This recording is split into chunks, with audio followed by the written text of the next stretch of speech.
ایک پریشانی ہے تو اللہ سے خود دعا کرو، اللہ کا وعدہ ہے امن یجیب المضطر اذا دعاہ، پریشان جب پکارتا ہے دعا منظور ہوتی ہے۔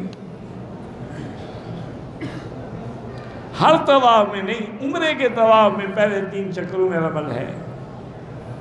طواف کا اگر جنازہ پڑھ لیا کوئی حرج نہیں۔ اگر عورت طواف کرے بندوں سے اس کا بدن ٹکراتا ہے، اوپر کی منزل پہ کر لے، ورنہ بچنے کی کوشش کرے، باقی اللہ نیتوں کو جانتے ہیں۔ احرام کی حالت میں ہوٹل کا صابن استعمال کیا ہے، 2-4 ریال خیرات کرو۔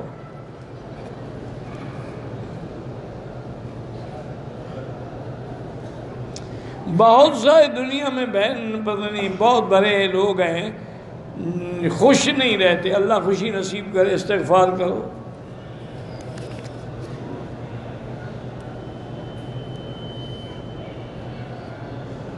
صبح کی جماعت کے بعد سنت ادا کرنی چاہیے، طلوع کے بعد کرو افضل ہے۔ 2 سنتیں رہ جائیں، افضل یہ ہے کہ سورج نکلنے کے بعد پڑھو۔ اگر کسی نے فجر کے بعد فوراً پڑھ لی پھر بھی ادا ہو جائیں گے۔ امام صاحب ہمارا شرک کرتا ہے، اس کے ہاتھ کا کھانا بھی نہ کھائیں، اس کے پیچھے نماز بھی نہ پڑھیں۔ 2 عمرے کر لیے ہیں، تیسرا عمرہ ہم مکے میں کر سکتے ہیں، کر سکتے ہیں مسجد عائشہ سے، جیرانہ سے، حدیبیہ سے، عرفات سے۔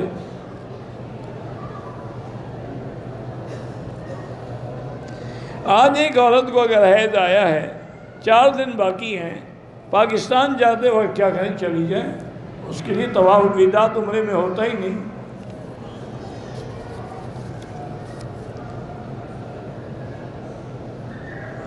کہتے ہیں کہ روضہ رسول اللہ پر بھی داڑھی منڈے لوگ تعینات ہوتے ہیں، اللہ ہدایت دے۔ دم واجب ہو گیا، پیسے نہیں ہیں، پاکستان جا کے کسی کو دوست کو بھیج کے کرا دیں۔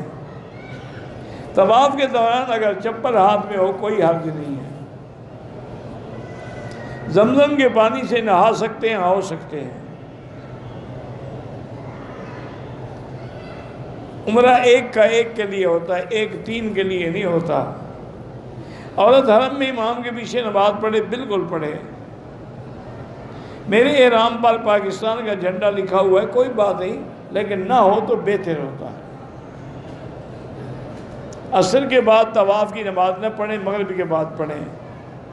بوز کی ایک قسم کا مہنگا کپڑا ہے، 1500 میں سوٹ دیا، بہرحال یہ جائز ہے، یہ خالص ریشم نہیں ہے۔ خالص ریشم ہوتا تو 1500 میں تمہیں 1 میٹر بھی نہ ملتا، تم تو سوٹ کہہ رہے ہو 1500 میں، یہ تو کیمیکل کا بنا ہوا ہے۔ میں نے خود دیکھا تھا، حضرت مفتی رشید احمد صاحب لدھیانوی رحمۃ اللہ علیہ، بہت بڑے عالم تھے، بہت بڑے مفتی تھے، وہ اکثر بوز کی پہنتے تھے۔ میں نے ایک دن حجت کر کے میں نے کہا حضرت یہ سنا ہے کہ بوز کی ریشم، انہوں نے فرمایا بھائی میں نے باقاعدہ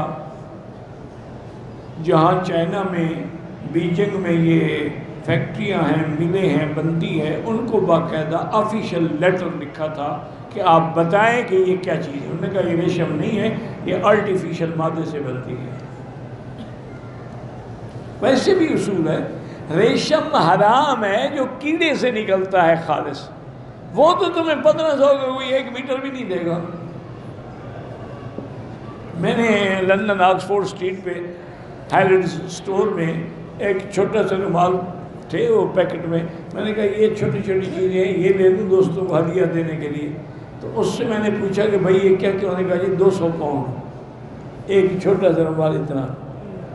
میں نے کہا بے وقوف آدمی کیا؟ انہوں نے کہا یہ خالص پیور سلک ہے اس لیے مہنگا ہے۔